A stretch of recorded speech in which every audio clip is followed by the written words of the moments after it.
మనం 2 రోజులు జూలై 18 తేదీ అదేవిధంగా జూలై 25 తేదీ సాధారణంగా అయితే మనం వృద్ధులు దివ్యాంగుల కోసం 1500 టోకన్లు కేటాయించేవాళ్ళం.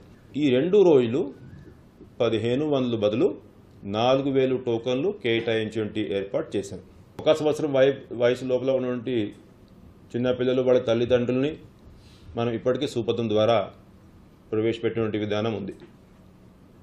అయితే అది సరిపోవట్లేదు, ఎక్కువసేపు వేచి ఉండాల్సి వస్తుంది. కాబట్టి ఈ ఫెసిలిటీ 5 సంవత్సరాల వయసు ఉన్నటువంటి పిల్లల వరకు వర్తించాలనేది కొంతమంది సలహా సూచనలు ఇచ్చారు.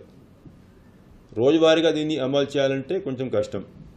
ప్రత్యేకంగా వేసవి కాలంలో ఎక్కువ రద్దీ ఉన్న సమయంలో అది చేయలేం.